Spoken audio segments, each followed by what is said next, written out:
Let's draw some dinosaurs. What the heck was that? Sup y'all? Welcome to my little dinosaur video. Let's get the ball rolling with Mino Teddy Rex. By the way, I'm gonna do 6 more of these and then combine them to make some kind of mutant dinosaur for no reason at all. So I hope you stick around for that nonsense. Oh man, I remember the first time I saw an illustration of the T-Rex because I couldn't find any photographs. Anyways, I remember I was blown away by how tiny its forearms were. Like there's no way that the king of dinosaurs could have arms that looked like it came from a snowman. And why does it only have 2 fingers? What is it, gonna poke someone's eyes out from close range? What is that?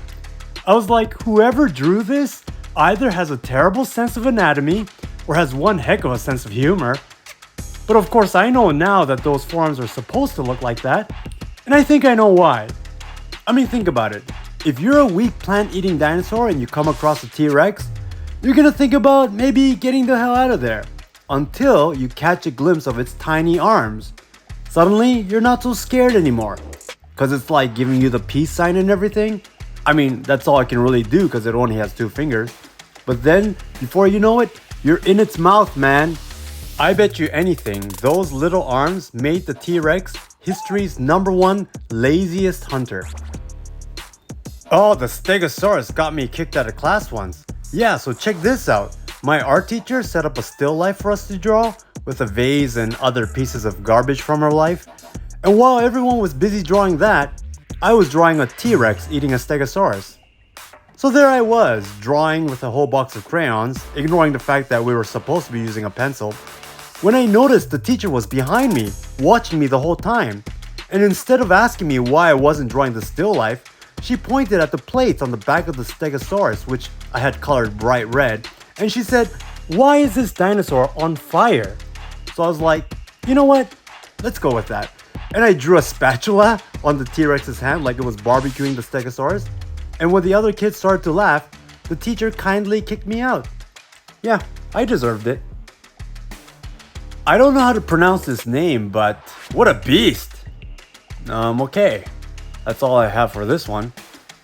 If I had to give this dinosaur a name, like somebody gave me the responsibility to name a whole species of dinosaur, I'd call it a Porcupine-Apple-saurus. Yeah.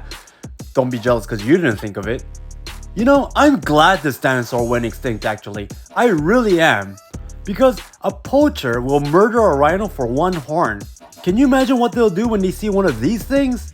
There's got to be like 100 rhino horns on this dinosaur. And these poachers, man, they'll cut off each one while the animal is still alive for God's sake and leave the poor thing to die. And that makes me sick because they're leaving all that juicy meat untouched. What are they doing? I know. I'm sorry. I'm going to hell. Speaking of which, I used to think that dinosaurs that ate other dinosaurs all went to hell, like that system existed for them. That means my favorite dinosaur, the T-Rex, was pretty much guaranteed to go to hell, right? Except for maybe a really pious one that only ate plants and was like really polite to other dinosaurs. Anyway, I didn't want to be associated with the T-Rex because I thought it would reflect negatively on me if I liked carnivores, such as these hooligan lizards. Yeah, I remember telling this to my friend at a steakhouse. So when people asked me what my favorite dinosaur was, I said Triceratops. It ate plants, so it didn't kill other dinosaurs. But the #1 reason I chose the Triceratops is because it ate plants and it killed other dinosaurs. Right? Look at it. It has 3 weapons on its face. The Brachiosaurus had a very long vertical neck, which means it was the first to die when there was a lightning storm. In the original picture I'm copying from, this wannabe giraffe had a much longer neck than how I'm drawing it here. But if I drew it exactly, you probably couldn't see much detail in the body and head, because I swear it's almost all neck. It must have taken years for its food to go down. And yes, I do have references for these pictures. I'm not just making them up, although I wanted it to seem that way at first. But I'm not so concerned with making it look exactly like the original, because nobody's gonna complain that it doesn't look like Brachiosaurus Bob, or that Bob's eyes are a little wider, or that those don't look like Bob's toenails, right? Nobody cares. Bob's friends are all dead because, from lightning. Is this a Pteranodon or a pterodactyl? Who knows? Who cares? I'm gonna go with Pteranodon. If you don't like it, deal with it somehow. Because it's too late for me to change it now. I'm not really trying to draw the Pteranodon here. Well, I am, but I'm also not. What I'm saying is that I'm just drawing the lines that separate shapes and negative spaces. Eventually, these shapes will become a Pteranodon. I hope. Don't get angry if all these lines and shapes end up becoming a raccoon. I'm going a little crazy with the cross-hatching technique here because I've decided that this flying scissorhead is gonna be an evil dinosaur from the depths of hell. By the way, I used to go to church. I was pretty into it, read the Bible and everything. But I also loved dinosaurs, which is weird, right? Because the Bible mentions dinosaurs exactly 0 times. So dinosaurs are God. Which is true and which is a hoax? Sorry to break it to you, but raptors don't actually look like this. In fact, the real Velociraptor was much smaller, like the size of a turkey, and had feathers, also like a turkey. God, maybe it was a turkey.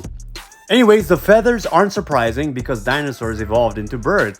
Yeah, it's true. I mean, that's what they say, right? Those people who supposedly get paid to sit around and think about these things. Which begs the question, if you cooked the dinosaur, would it taste like chicken? If I was the author of Jurassic Park, that place would not be a safari theme park. No, it would be a buffet. People would come from all over the world to try some Kentucky Fried Raptor or a Triceratops burger. Of course, some people will protest and cry cruelty to dinosaurs and all that.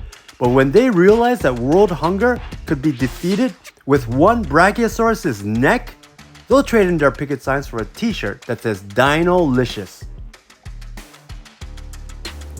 Okay, this is where all hell breaks loose.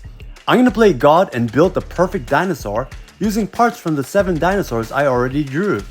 The base, of course, is from the T-Rex. Just gonna keep the pose simple so we can play with it and add other parts to it as we go along. Just stay with me, folks, because it's about to get real. Gonna soup this thing up and give it custom parts. So sit back and enjoy the ride, baby.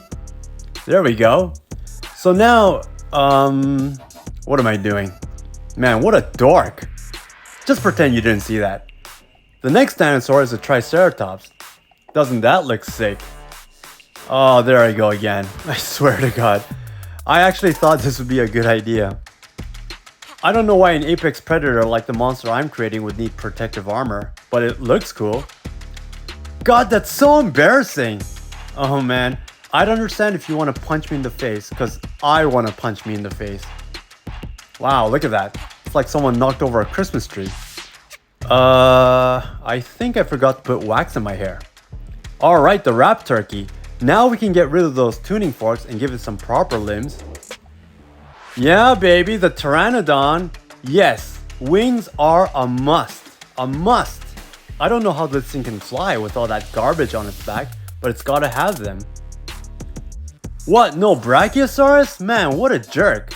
But to be fair, a long neck will turn this monster into a clown. Anyway, this pose isn't very dynamic, so I'm gonna do another one, but we need to give it a name. Yeah, I'm not gonna apologize. I couldn't help it. Please don't unfollow me. So why am I drawing dinosaurs all of a sudden anyway? Well, believe it or not, dinosaurs helped me become an artist. I mean, drawing dinosaurs helped me. I didn't have actual dinosaurs in my room taking a bite out of me every time I picked up the wrong crayon. So yeah, when I was in junior high, Jurassic Park came out. I was so inspired after watching that bloodfest. All I did was draw dinosaurs every day with bloody human arms in their mouths. Even the herbivores had human arms in their mouths. It was crazy. Well, I became so good at drawing dinosaurs that my art teacher sent my artwork and a letter of recommendation to a special art high school, and they let me in. Come to think of it, it's that art teacher that helped me become an artist, not dinosaurs. God, maybe I should have been drawing her this whole time. Anywho, dinosaurs have inspired me, helped me become an artist, and have been wonderful companions throughout my entire life, and now I'm sick of them. And this drawing is freaking me out. So take care, you guys. Thanks for watching. Peace out.